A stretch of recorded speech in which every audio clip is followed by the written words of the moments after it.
Thank you, Mr. Chairman.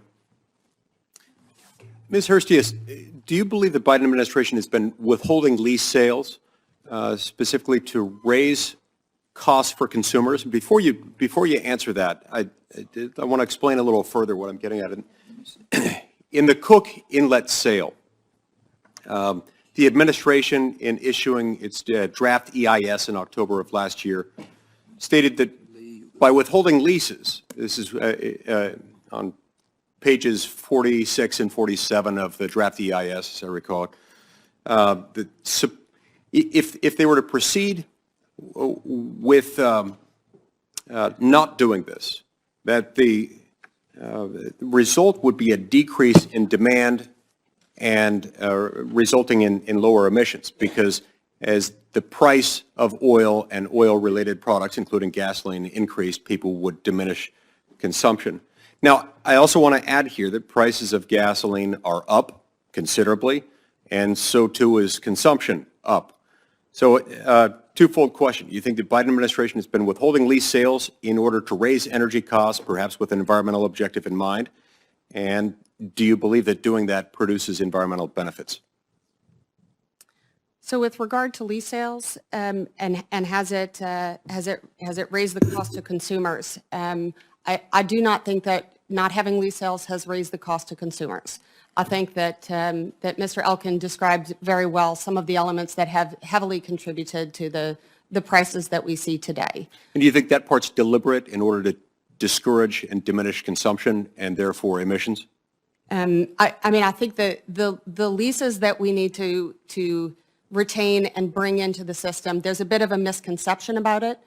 These leases, this idea of an idle lease doesn't really exist. There's an evaluation period that is required after we bid on the lease, and there really is no benefit to holding on to a lease. So once we bring it into to our portfolio, so given in Shell's portfolio, we begin an evaluation process. We submit permits that will allow us to conduct activities on those leases. And then if we like what we see, and really about 10% of the remaining leases in the Gulf of Mexico, we estimate to have oil and gas. So in many cases, we acquire a lease, we do technical work, and then we determine that we don't want to drill on those leases. In some cases, we decide we do want to drill on those leases, and when we do, we are either successful or unsuccessful. And if we're unsuccessful, we relinquish that lease and put it back into circulation. If we're successful, then it takes additional time, and while no activity is going on physically on the lease, there's a large amount of evaluation and interpretation that's required to determine how best to develop those natural resources. So not every lease results in a drilled well. Not every drilled well ends up being a smashing success. That's correct. And so as a result of that, there's a connection.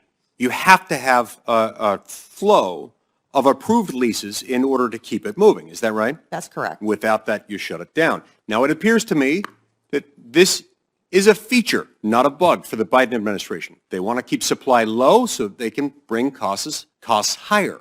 This business of saying, oh, we're surprised, we're upset that the prices are this high, that is a feature, not a bug, based on what they're saying. And that's deeply concerning to me, because that harms the American people. And it harms them in a way that does not improve the environment.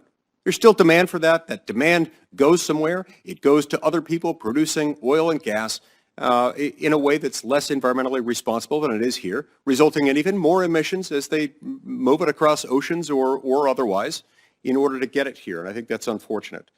Now, the Biden administration recently announced a ban on Russian energy imports. We've got to keep in mind that Russian oil, while a small percentage of our overall oil consumption, does include a fair amount of heavy crude. And heavy crude is an important feedstock for many U.S. refineries.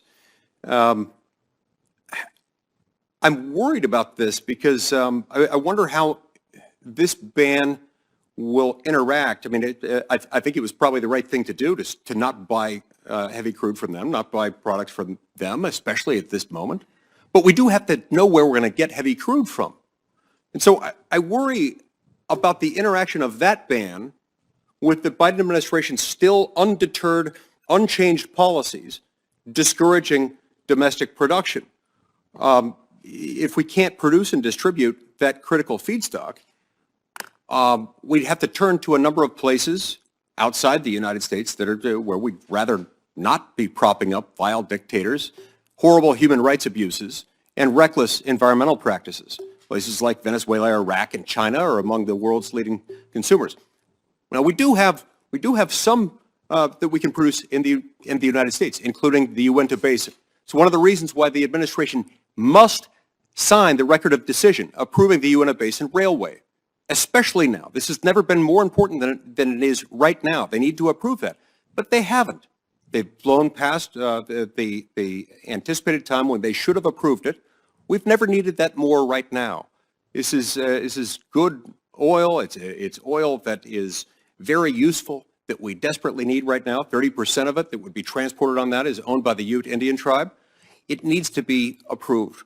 But if we can't get that done, where would we have to go? And what would we do to get the heavy crude we need to maintain our feedstock?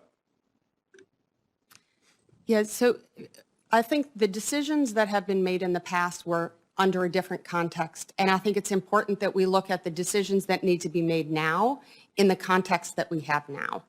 It is a crisis that we're under, and the solutions to this current crisis need to be very quickly thought through, and urgent action needs to be taken now.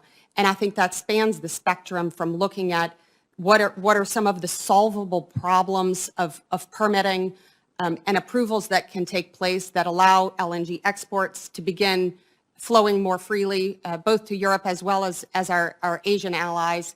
It also includes looking at pipelines. It also includes making sure that we continue to progress against our energy transition objectives, which include CCUS, as well as leasing and permitting in the Gulf of Mexico, as well as onshore.